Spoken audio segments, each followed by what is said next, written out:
higher education has been a competitive advantage for the United States.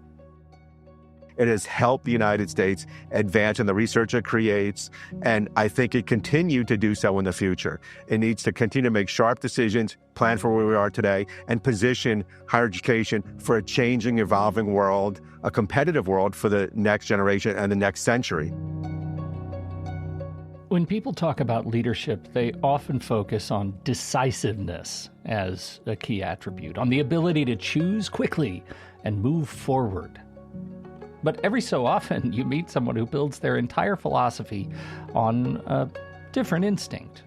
The belief that good decisions begin with an honest accounting of why we chose one path over another. Not just what we think, but how we think. In this conversation, captured live at the EACUBO Annual Meeting, Howard Teibel sits down with Mitch Wein, Senior Vice President of Finance at the Brookings Institution and former Chief Business Officer in higher education. What emerges is a career story, sure, and also a study in how people form judgment. Mitch describes a moment early in his higher ed life, one that began with a simple vote for an architect, when he realized that declaring a presence isn't necessarily as important as explaining the thinking behind it. That lesson turns out to be the foundation of how he leads today, through curiosity, transparency, and the respect for the trade-offs embedded in complex decisions. Their conversation ranges from the value of nonpartisan analysis to the responsibility leaders have to frame choices clearly in a world where information is abundant, but perspective is rare. And beneath it all is a quiet theme. Leadership isn't a performance of certainty. It's the willingness to engage with uncertainty in a way that brings other people along. And now, Howard Teibel and Mitch Wein.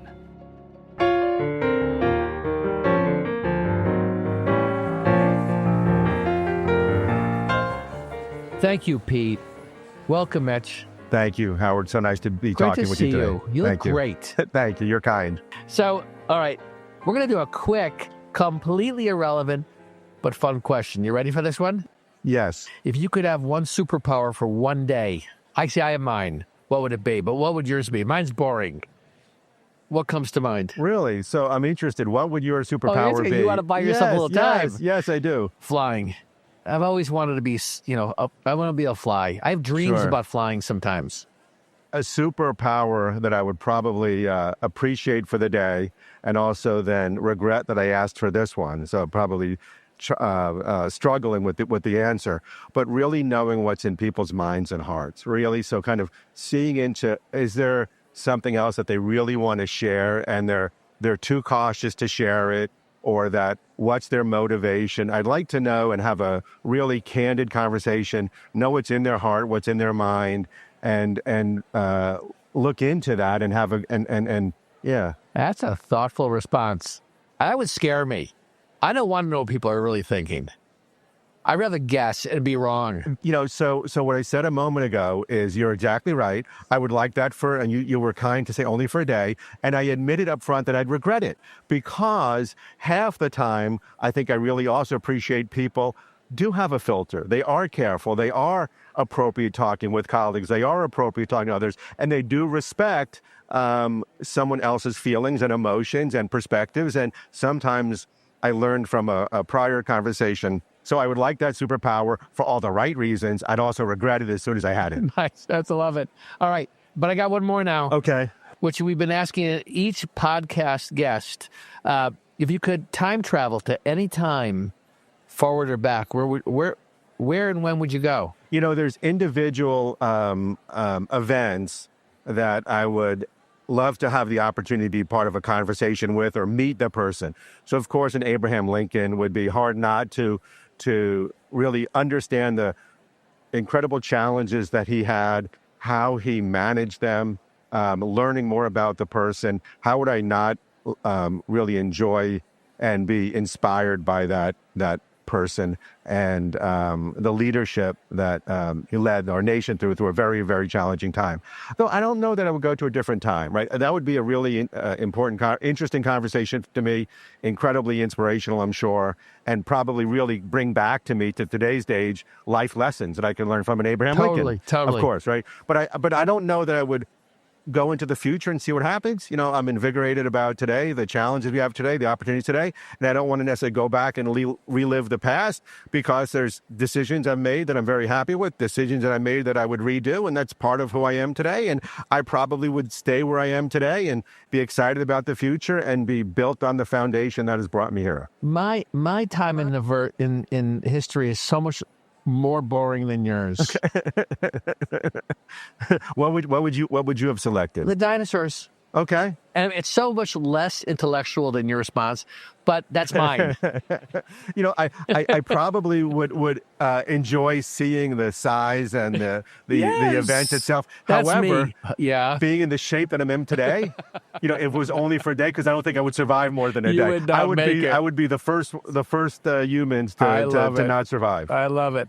So, as the Senior Vice President of Finance at the Brookings Institute, Yes. you oversee such an important part of the organization, the financial side, the operational activities, and you transitioned from being part of this network, a chief business officer internally, to that. Say briefly about this transition you went through.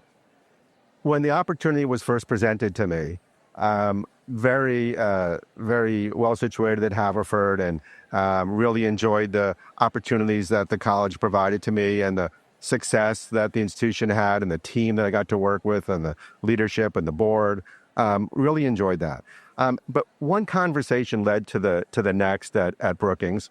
And as I learned more about the institution, and I learned about more of what I wanted to do next in a career, it was built on the foundation. And what I did as a chief business officer, replicated by all of the folks here at EACUBO that are incredible CFOs and chief operating officers, working really diligently at their institution. What I spoke to Brookings about, what they were looking for. So I'm just fortunate that they spoke to me as a chief business officer, because there's a lot of other folks here that have the same portfolio of responsibilities, that have the same purpose-driven analysis that they go through, the same approach to mission and allocation of resources.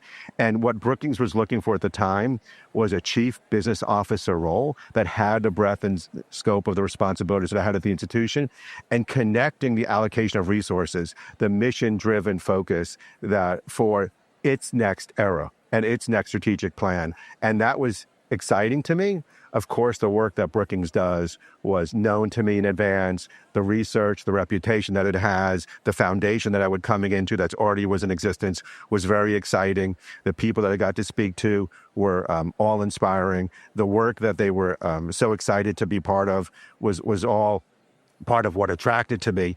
But I also think that the portfolio that I have at Brookings is actually relatively consistent to the role of a chief financial officer and a chief business officer at a college or at a reasonably sized university. One other thing that when I said reasonably sized university is what I learned at Brookings, it actually operates in a way that has an RCM model that where, because of the type of revenue that it creates and the type of work that it does, which is a research-based public policy institution, a think tank, is structured as larger academic institutions often are structured.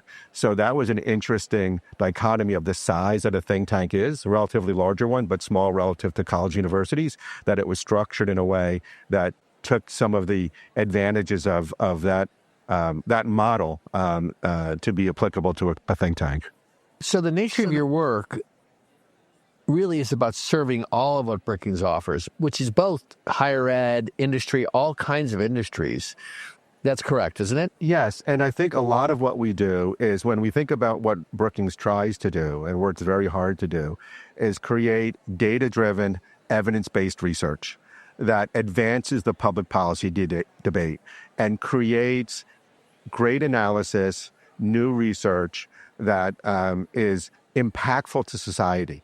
At the local level, we do a lot of work with cities and states and different jurisdictions, of course, at the national level and at the global level as well. And what we're really looking to try to provide is that research that can move the needle, advance society, make the world more prosperous, more peaceful. And I think all of the ways that we think about that with being a DC-based, a national, a US-based think tank, we're trying to have that impact that allows the public decision makers, that allows all of society to advance that debate, advance that conversation, and hash out what's the best answers.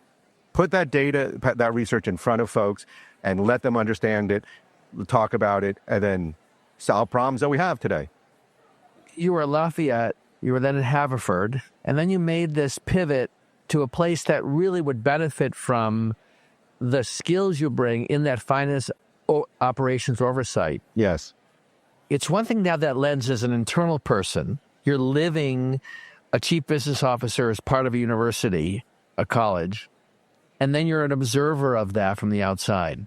And I'm curious what you see now that and you've been, how long have you been at Brookings now? About 3.5 years. Yeah. So, and a lot of the world is changing right now in front of us.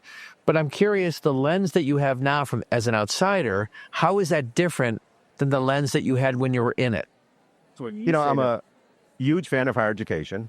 I assume that's why you come to these still. That's why I come to this. It's to see you, learn from your session that I was very glad that I got a chance to listen to and participate in. It was very engaging on Sunday afternoon, and I still learn so much. There's so many practices and conversations about leadership, about mission, about resource allocation, about budgeting, about some of the tools that exhibitors have here today.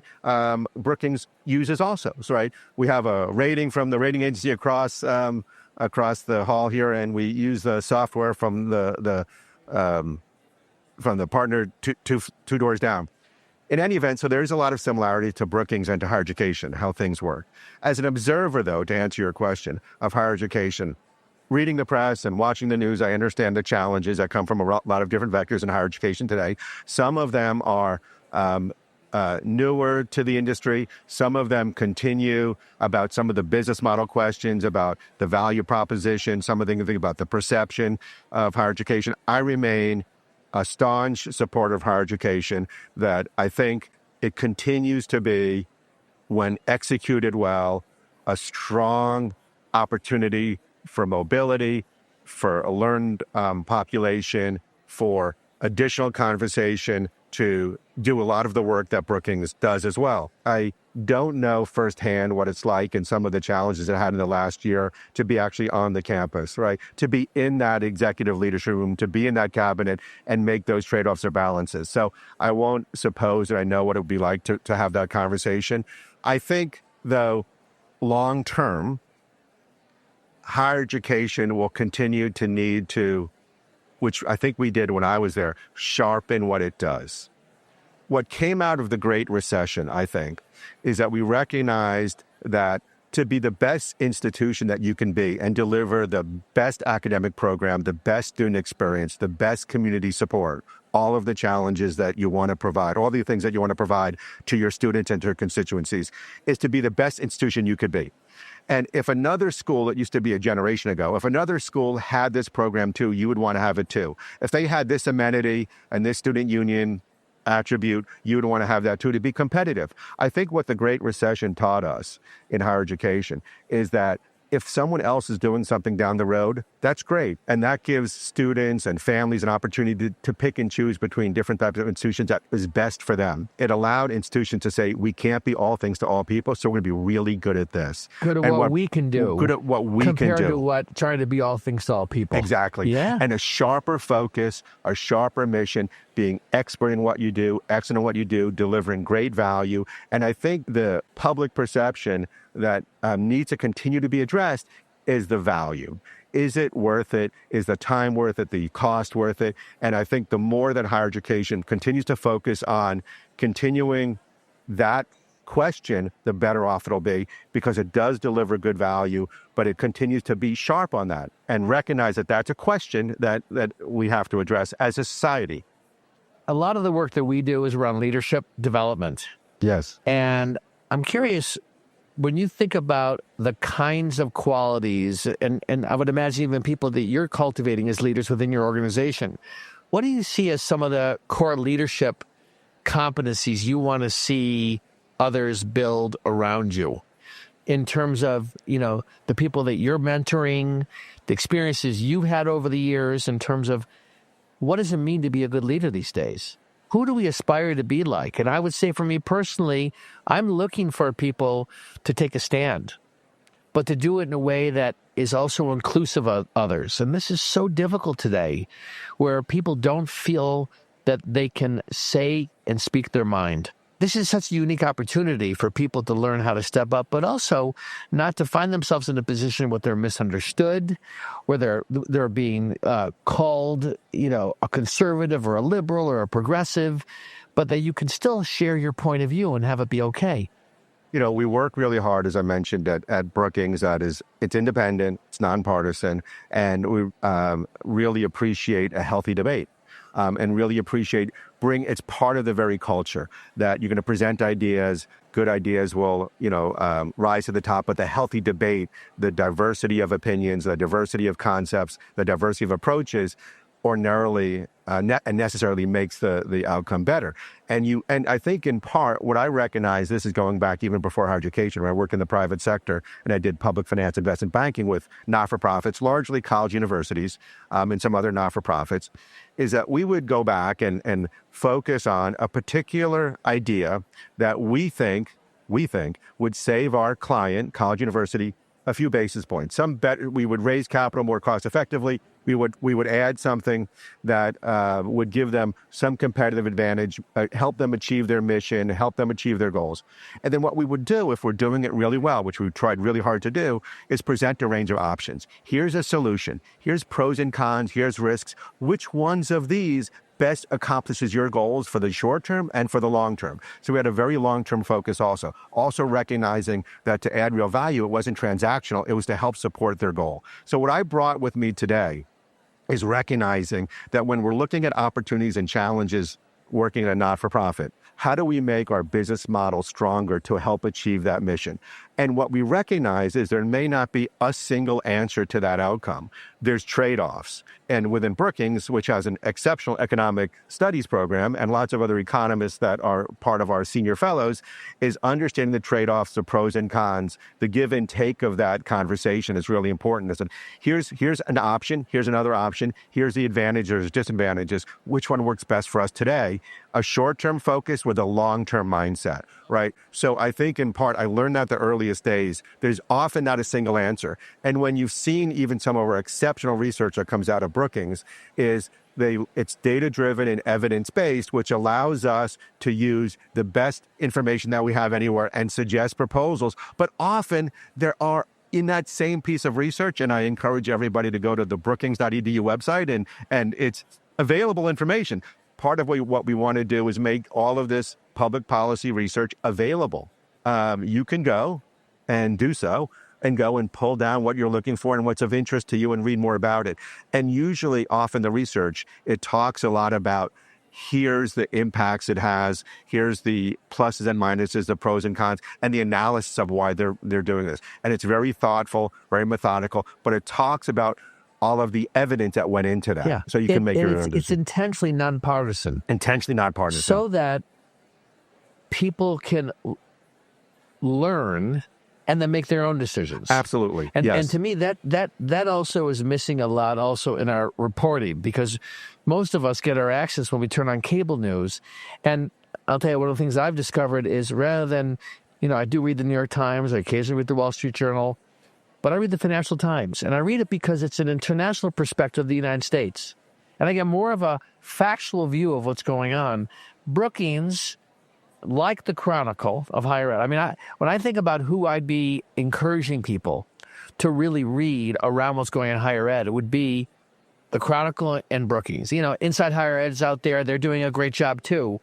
But this is also what's missing today, is people taking the time to not just focus on what they agree with, but get some understanding based on some evidence. And that's what you guys do so well.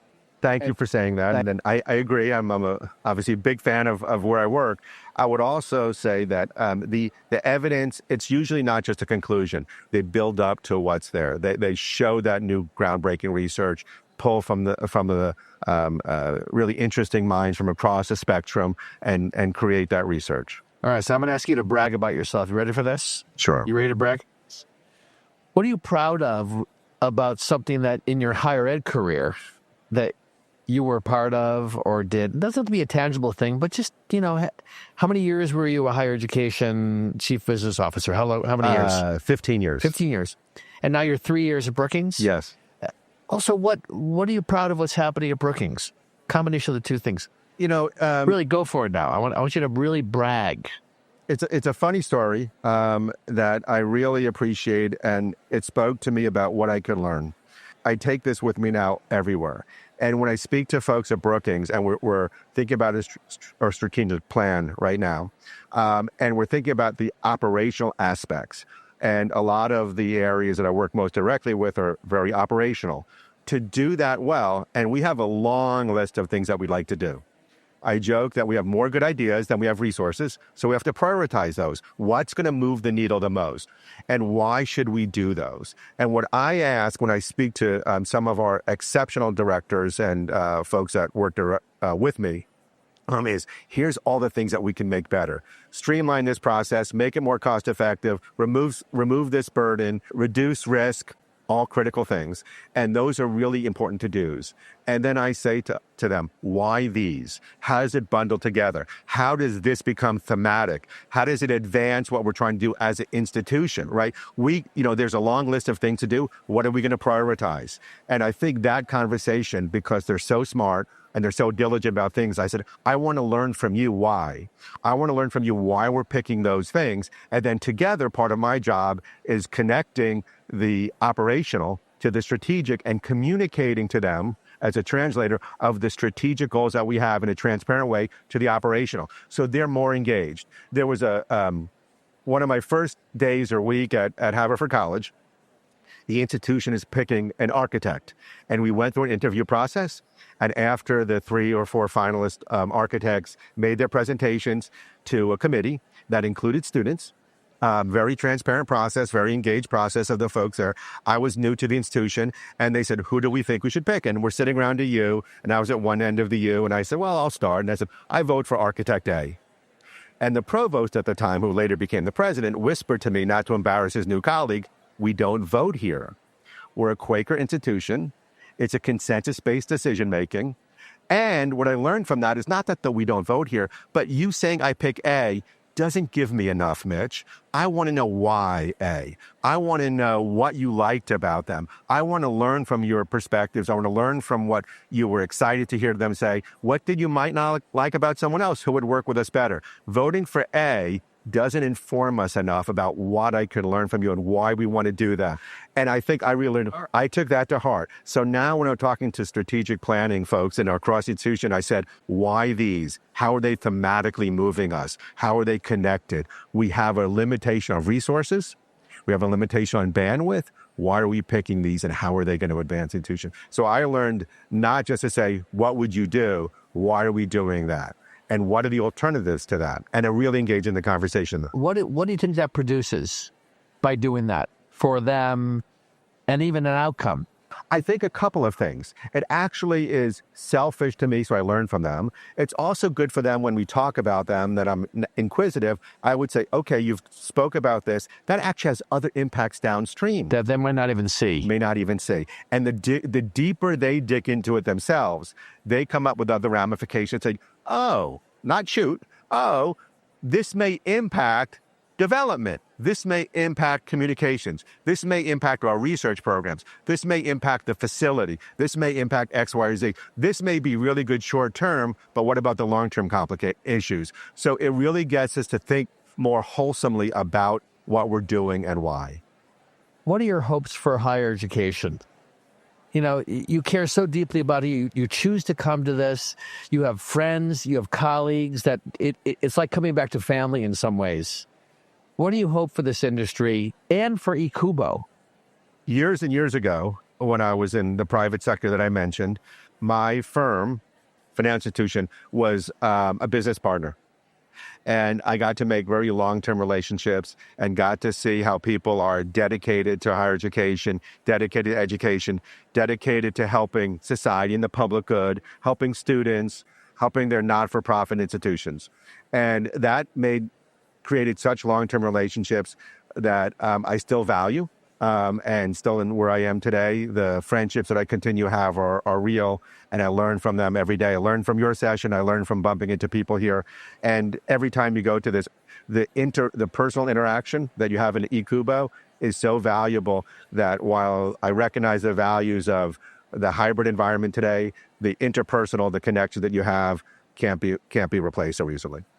That's why Brookings has actually recently changed its policy to be back on site than coming out of the pandemic. We just recently made that change because of those connections of our fellows working with the research assistants, fellows working with staff are so important. For higher education, one of the points that you mentioned about financial resilience, I'd say be prepared. Recognize the connections they have, the correlations between different things. What I learned from the Great Recession was things we thought were diversified in risk, they tended to be more correlated. Things happened at the same time, and there were impacts on tuition, impacts on financial aid that were more was needed, impacts on philanthropy went down, impacts on endowment went down, all at the same time. Some of those things we thought weren't as highly correlated as they turned out to be. So I think today, having financial resiliency, having preparation, planning for the what-ifs, how do we address this, is not only healthy, but it is calming. We have this. We can address the long term, focus on what you need to do now, and think about how this will impact the institution. Higher education has been a competitive advantage for the United States. It has helped the United States advance in the research it creates, and I think it continue to do so in the future. It needs to continue to make sharp decisions, plan for where we are today, and position higher education for a changing, evolving world, a competitive world for the next generation and the next century. And it's positioned to do that. It needs to be thoughtful today, plan for the future, and it could continue to be a competitive advantage for the United States for the next century, like it has been for the last few centuries. I just think it needs to be forward-looking, address challenges today, be prepared for them, and move on with it. And don't be afraid. I love that as the closing message, and that you're able to maintain your relationships and connections with this, but also be giving back in a different way. And we're giving back. So thank you so much. Thank you for being willing to be in this conversation. I appreciate our friendship, and I appreciate just what you've been doing, and that you're out there now doing important work and serving like an even bigger story out in the world. So you're kind. Thank you. And I thank you for the time that you've taken to talk with me now, but also for all the conversations you've shared in the past. And thank you for Teibel Education and Consulting, because you're working so many with people, and you recognize that the people that work in higher education are so important to it. It's more than about the numbers, and making higher education professionals better leaders, better followers when it makes sense to be a follower, and to work together collaboratively. I thank you for the work that you do with higher education. My pleasure.